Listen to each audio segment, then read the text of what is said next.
Britain. The attack on your pensions is an outrage.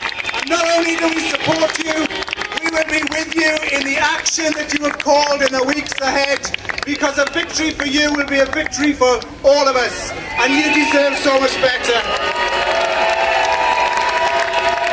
Now, I also want to say that whilst I represent workers in central government and related bodies, we fully support those local government workers in Unison, Unite and the GMB.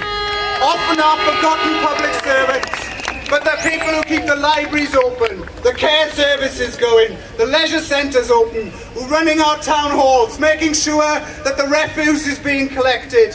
Without you, this country stops, and you deserve more than 1% in your pay package.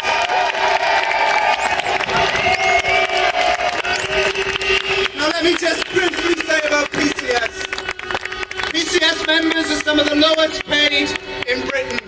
Many of our members have had their living standards cut by 20% in the last 5 years.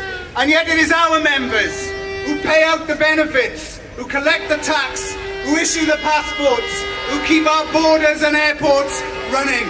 It is our members who keep our greatest cultural institutions open to the public. And the way they have been treated is absolutely disgusting.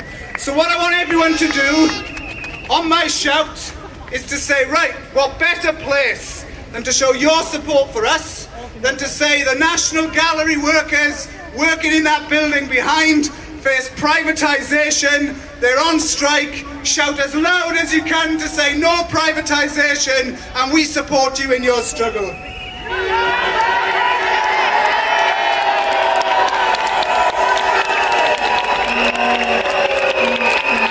Comrades, just 2 brief points to finish. In recent weeks and months, I have had cause to rely on our health service. And although our health service workers aren't with us today, let's remember the nurses, the ancillary staff, the doctors, they deserve a pay rise as much as anyone else, and we should support them in the future.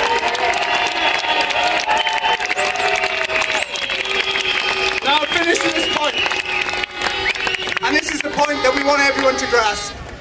Media interview after media interview today has said no politicians support us.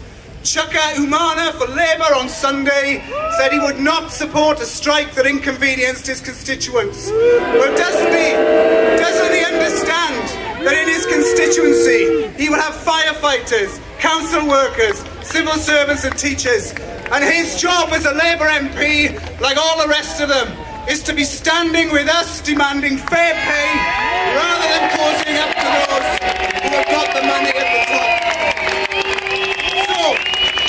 So we want Labour to understand they should be the party of working men and women, not looking the other way when we have to make a sacrifice.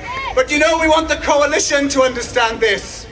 That 2 years ago, we were in places like this with the magnificent strike over pensions in November 2011. 2 million people on strike. But comrades, we must learn the mistakes of what happened after that battle. Because after 1 day of action, it was allowed to fizzle out, and union after union after union had to settle for unacceptable pension terms. We have got to say we must not do that again. What we have to do following today is to say this. Let's hope they take notice. Let's hope they get around the table and talk to us. Let's hope they finally feel a bit of humanity and compassion in their Tory bones. Now, I'm an optimist, but I don't think that's likely. So if that's not going to happen, what have we got to say? We've got to say that today is just the beginning. We've got to say that today is something starting that they must understand will get bigger and bigger. And therefore, on behalf of PCS, I want to finish by saying I hope every union on strike today, and every union thinking about joining the action, meets together as a matter of urgency to ensure that further action is planned and coordinated and gets bigger and bigger and bigger. Today's been fantastic, but if we need to do more, we must do more. And we will be with you all the way in that struggle. Solidarity.